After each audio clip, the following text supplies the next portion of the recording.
The Indy 500 in the 90s was just speed. Pure, uncensored speed. There wasn't much that was faster. Top fuel dragsters, Concorde, fighter jets, space shuttle, that sort of thing. Okay, in terms of racing, there wasn't a lot faster. Probably just top fuel dragsters. And the world of IndyCar racing, well, kart as it was a bit more open than it is today.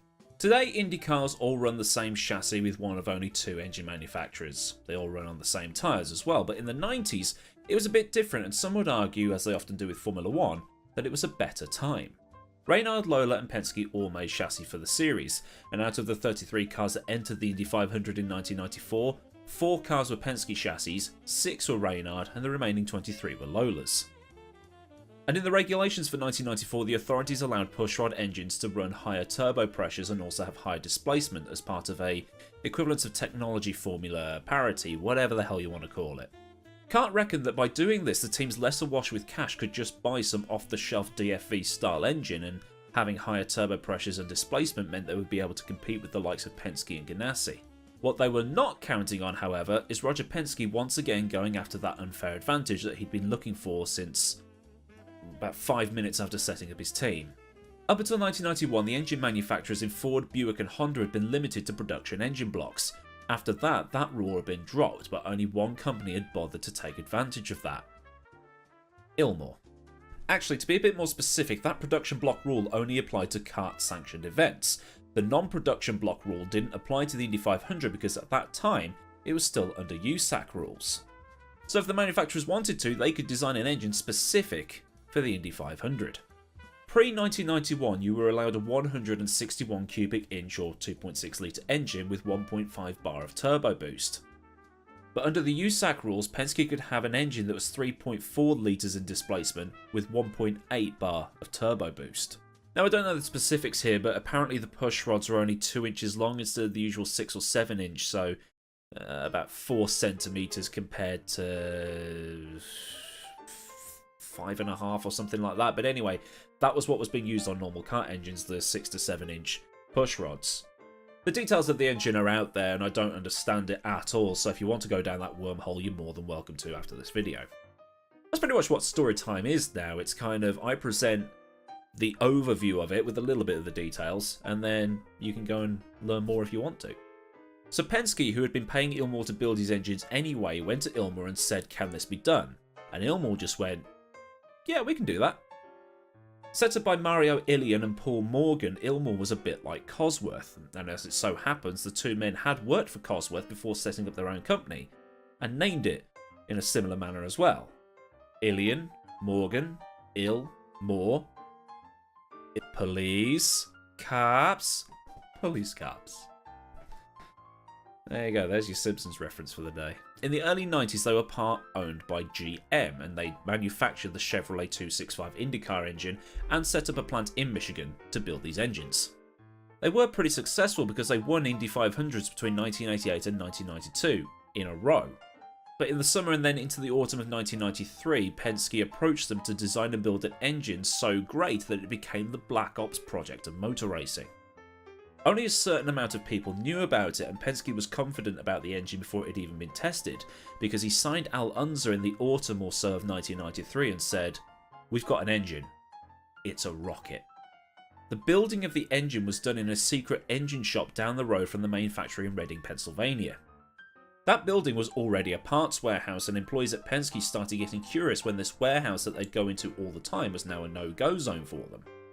Normal hours at this warehouse were 7 AM until about 4 PM, and then by 5 PM anybody that didn't need to be in that warehouse was kicked out, and the engine guys at this new Skunkworks would come in and work until about 6 AM or so.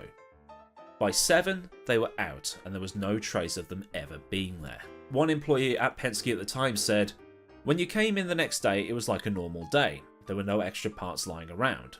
There was no sign of any overnight activity. They did a very good job of making sure nobody knew." Roger Penske and Ilmor were working so closely together that they effectively invented Amazon Prime.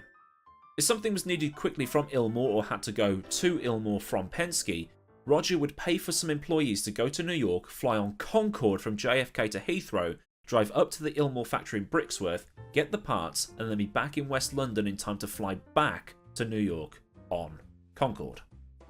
It was a tense time for Penske though, because this engine had to work because so much money had been spent. If they won, no big deal. If they didn't, the employees would need pay cuts. Eventually they got something built and it needed testing, and luckily at the time Penske owned a couple of racetracks, one of which was Nazareth, but they needed to clear the snow off it first. Owning your own track also got rid of the whole "what is that" thing that circuit owners and employees would probably have if you showed up with something like that. The wind chill driving at speed was so bad that Paul Tracy's hands started to freeze and needed thermal socks over his Nomex, but thankfully for Tracy the engine kept conking out every 7 laps or so he could at least go and warm up. Mario Andretti, who lived in the town at the time, and I'm not sure if he still does, recalls hearing a strange sound coming from south of the town. And despite the problems, the team did not stop until it completed 500 miles without blowing up. Mercedes had also paid big money to help on the project right at the end, and in the process the engine got rebadged as the Mercedes-Benz 500i. Basically what happened was Mercedes had bought Chevrolet's 25% stake of Ilmor and returned to Formula 1 with the Mercedes branded Ilmor engines used in the Saubers in Formula 1. It's more of a Chevy than it is a Merc, TBH. And the day it completed 500 miles without braking was in mid-May, just before the Indy 500 event really got going. The day it completed 500 miles without breaking down was on opening day. This is the thing with the Indy 500, it's not just that one weekend like it is for Monaco. It's got a lot leading up to it and they're very set in tradition.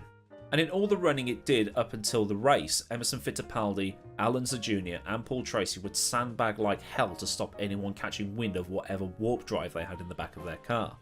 Unser Jr. set pole with a 228.011 mile an hour average speed, half a mile an hour faster than Raoul Boesel in second.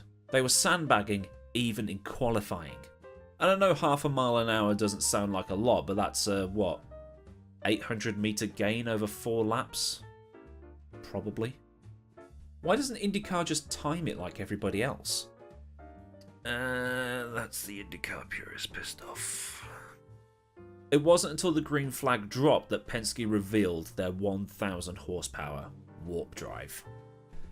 And there's the title, Penske's Warp Drive. Such was the dominance that Fittipaldi led Unser by 40 seconds with around 24 laps to go, and they were the only 2 on the lead lap.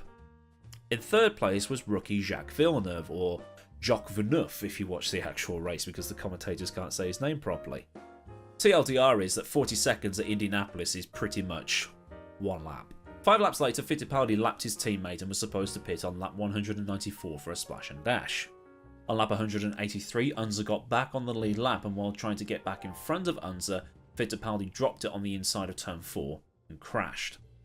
Unser would lead the rest of the race and win ahead of Villeneuve, who was the only other car on the same lap. Unser was also marginal with fuel, but thanks to Fittipaldi's crash and then another crash on lap 196, it got him back on course to finish without thing conking out. But needless to say, the loophole for engines was shut immediately, and Penske had a massive setback for 1995.